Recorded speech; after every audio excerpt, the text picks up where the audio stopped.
Hi, today I want to introduce you to Jamie Rautenberg, who is the founder of the Daily Infusion. Jamie and I met through an entrepreneurial group called B School, which is fabulous and you'll hear much more about from me. But now we're great colleagues and we support each other in this crazy world of chronic illness. Jamie inspires me daily with her quotes and her work ethic and her general approach to life. And I've brought her here today so you can enjoy that inspiration too. She's definitely a woman achieving her dreams despite chronic illness. So, hi Jamie. Hi, so happy to be here. Thank you for being here. I'm really glad you could join us. So we're going to talk about some things that you're doing at the moment, and something you've recently achieved, which is a huge dream and a huge ordeal, is that you've moved from New York City to LA. Welcome to California. Thank you. Yeah, I'm really happy to be here. I'm glad you are here. But tell us how that came about, because I'll just explain for people who aren't in America. That's a huge move. That's East Coast to West Coast, which is a good 10.5-hour trip. It's a big move. So just tell me how that came about and how you're settling in. Yeah, it was really a decision that happened about a year before we decided to move. It was the beginning of my Lyme disease treatment, where I got very, very attuned to the energy around me.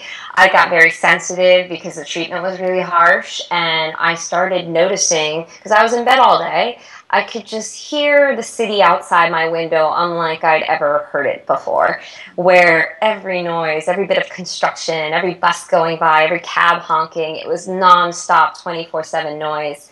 And, excuse me, this is my cat coming into the frame. Hello, Pumpkin.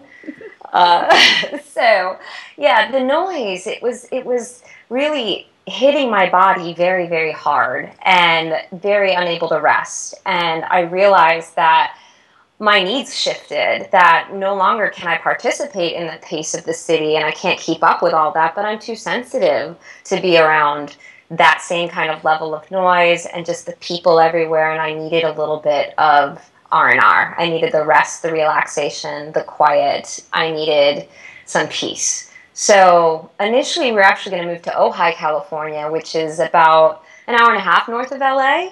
But it was kind of a little bit of a sleepier town than I was used to, maybe the polar opposite of New York City and LA. Very like a 1 mile main road kind of thing. Yeah.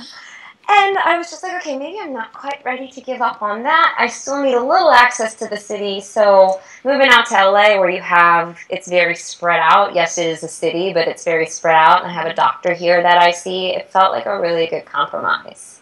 And it's a wonderful city. Though I live in California and it's fabulous up here in the Bay Area, I love LA. I think I'd ideally like to be in LA, so I'm quite jealous. Yeah, one day. Yeah. So on your website, which I'm going to direct people to later, you describe yourself as a holistic coach, life coach, wellness activist, and Lyme disease thriver. Can you just tell us a bit more and explain what you do and how you do it, and more about your website, The Daily Infusion? Yes. So I have a background as a licensed psychotherapist. I basically decided to become a holistic life coach after this experience of recovering from chronic illness and realizing that there weren't a whole lot of therapists that I knew personally, or that when I was seeking help, that really understood all of how the body affects the mind in the way that it can. And I wanted to really fuse that and look at the person a little more holistically than simply doling out a diagnosis the first time I saw them, which is what we have to do for insurance purposes. And so I've now shifted my practice to a holistic life coach, and I started dailyinfusion.com so I can offer more free resources to people who can't see me and can't afford to see me, that I'm doing videos and I'm offering, articles and just my personal tips on how we can get through this experience and design our life as best as possible. So that's basically what I teach. When I'm working one-on-one with people, we talk about where they're at and we deal with where they are, and not the expectation of where they thought they should be, where they want to be in the future, but what's going on right now as you are, where you are, and how can we work with that. I love that. I think it's amazing, Yeah. as you know. Thank you. huge advocate of that approach. Can you just tell us about Lyme disease, because not all of my viewers know what that is. So. Mm-hmm. Yes, so Lyme disease is actually caused by a bacteria called Borrelia burgdorferi. It's usually transmitted via tick bites, but when we really get into what the complexity of Lyme disease is, it isn't just that one type of bacteria. It's really a whole host of infections we're talking about. You'll see with people nowadays, they have multiple viruses, multiple infections besides just Borrelia. We have things like, I have something called Bartonella, which is also known as cat scratch fever. I have something called Babesia, which is a malaria-like type infection. I have mycoplasma, which is walking pneumonia, and then a whole host of viruses and parasites that come with tick bites that people don't realize, as well as you can get these infections many other ways, but once your immune system becomes very compromised from Lyme disease or any of these co-infections, you're way more susceptible to a whole host of other irritable bowel. You know, your gut, your digestion gets impaired, all the other functioning in the organs get impaired. So it's just very complex situation when we look at Lyme disease, and people don't often realize.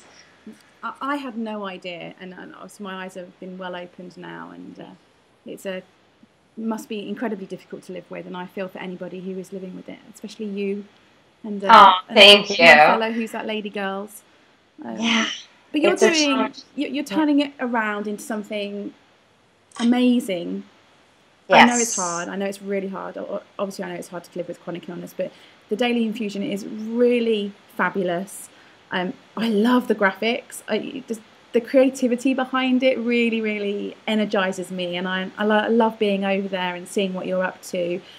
How do you manage your day and ensure that you get what you want to get done without overdoing it? Well, this is what I do from now and for always, and would be my number one tip to anybody else who's trying to get stuff done through chronic illness, and it would be self-compassion plus micro movements. So I believe that micro movements can transform and revolutionize our lives overall. Like, that's how things, I believe, get done most effectively. And it's also how we're more compassionate to ourselves, because we don't set ourselves up for this failure of expecting to complete this grand task, when maybe it's just a really cool thing that we can wiggle our toes in bed for the day, and that's our exercise, or stretching our neck, or just getting out of bed to, just maybe move your body a little bit, to do a little dance in place. Something like that, I consider a success of a day. So that would be really how I live my life. It's just what can my energy allot today, and where do I want to put it? How do I want to use my energy? And I pay attention to when the fuel is going down and down and down. You know, that's time to step back and rest, no matter what. Your body's telling you something. So I was going to ask you what your top tip is for managing your day, but it sounds like that's it to me. Yes. To micromanage, micro movements. I completely agree. I just think, just focus on that one small step, and it's amazing how far you go with a series of small steps, right? It's so true. We can achieve much more than we think we can, I believe. Well, that's how we build our businesses. That's how anything gets built. Starts one plank at a time. Exactly. I love that. So on that same theme, do you have a personal mantra? I know you love quotes. So do you have a personal mantra quote that you tell yourself during the tough times, during the challenging times? Yeah, well, there are two things that I do. One of them is always to remind myself to reframe the pain. So it's just reframe the pain, reframe the pain. So it's like, I'm feeling real bad in my body right now. Reframe the pain. Okay. And then I remember I have a mantra that is inspired from Danielle Laporte's The Desire Map. So for the people who don't know what the Desire Map is, it's really figuring out what are the core feelings you want to feel in your life. And as a writer, go find Danielle Laporte, because she's amazing. But I believe words have resonance, and I know they do. As a writer, that's how I express myself. So when I feel that relief when I express that myself with words, So part of the process of finding our words, we look them up and we see what words resonate with us, what feels good for us to say, and what do I want to be, what do I want to embody. So for me, my words were, it's a mantra really I created. I am in the flow of brilliant, vital love and divine creative connection. So my words are brilliant, vital, love, and divine creative connection. When I looked all those up and the origins of them, it was just like, this is everything I want to embody. This is the whole picture. And I say it all throughout the day. All throughout the day to myself. Anytime, especially in a stressful moment or something like that, reframe the pain. I'm in the flow. I'm good. I love that. That's awesome. And it's clearly working, because despite everything, you are achieving loads.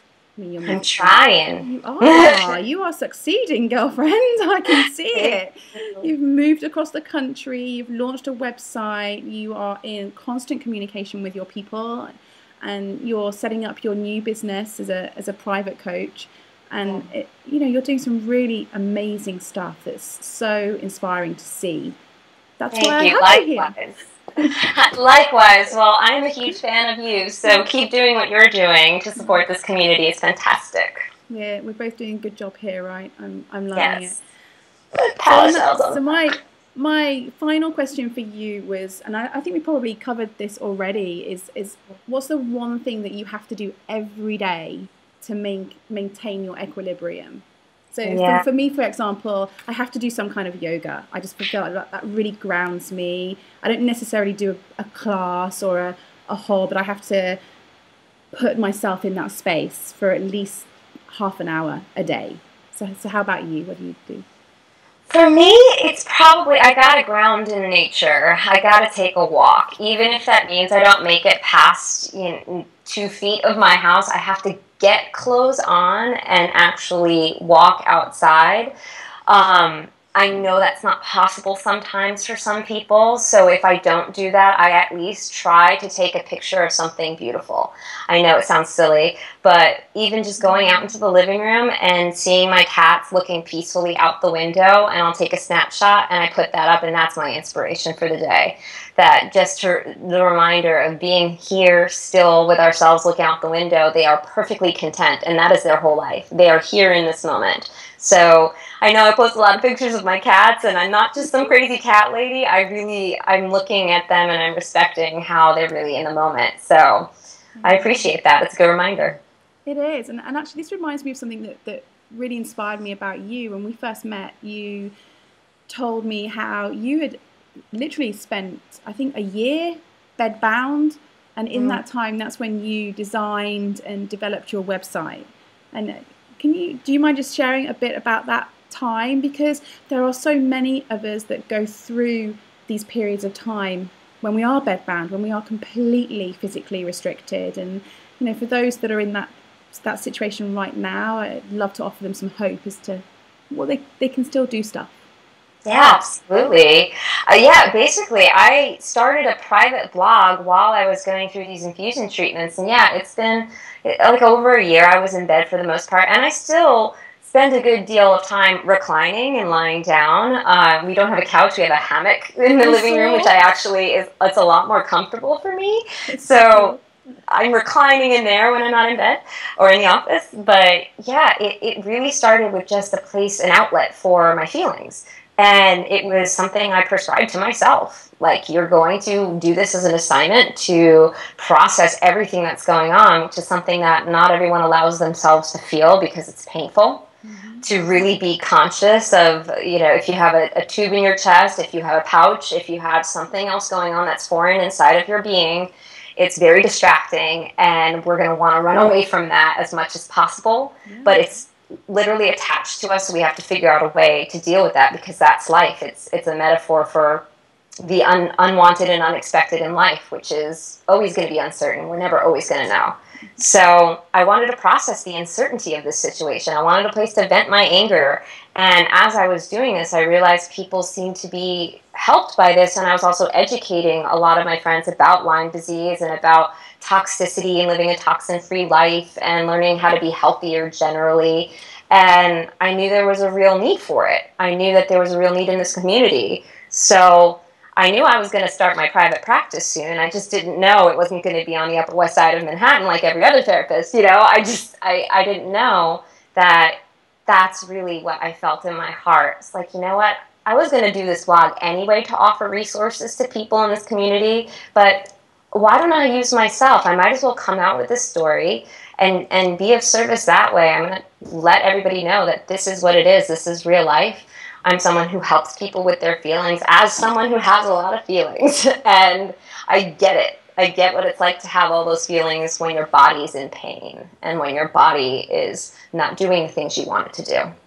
So that's just sort of, it kept me going. It was thinking about the why. Why are you doing this? Why are you doing this? And it didn't even feel like, I mean, it was a choice, but it just came so much from my heart that it filled me with energy. It gave me the fuel to keep doing this. And I believe that when we align with what our heart's purpose is, what makes us fulfilled in our heart, we can do anything and do it forever. It's just sometimes we have to rest our body, but we can keep going knowing that maybe today I'll get a ton of writing done and tomorrow I'm going to have to rest all day. And that's what it was. It was just building it like one day at a time. And if that day was a bad day or if that hour was a bad hour, I waited. And if I felt particularly inspired and I felt great, I would get a lot of writing done during that time and take advantage. And the whole idea of the Daily Infusion, it was just, that was my experience. So it was just, the name came from, I was giving myself daily infusions. It seemed to all make sense and everything just kind of aligned. And I have a very creative background. I went to NYU art school, so that's part of my personality and I wanted to share that. So I kept it quirky and fun, even though, you know, it's not the most light levity kind of experience. You're not thinking Lyme disease or chronic illness and this is something I want to be light about, and I'm not trying to make fun of that or anything like that. But wonderful. I want there to be color. I want there to be joy in our life. Yes. I want there to be joy and pleasure. That's what I want. So me too, definitely. Yeah. And I think you're definitely delivering that. Thank you. Thank you so much to you. Trying to say hello. I'm sorry. Pumpkin. Thank you so much. We appreciate having Pumpkin here too, so it's all good. For sharing the story of the Daily Infusion with us and the work that you are so fabulously doing. I think the people that watch this are going to be really inspired to go and take a look. So they can find you over at thedailyinfusion.com, where they can also see that you are on Facebook and Instagram and all those usual places that we love to hang out. And I look forward to bringing you back to my guys again sometime. But in the meantime, thank you very much for taking the time today. I really appreciate it. Thank you so much for having me. Thank you. And thank you for all that you do. No, thank you. Mwah.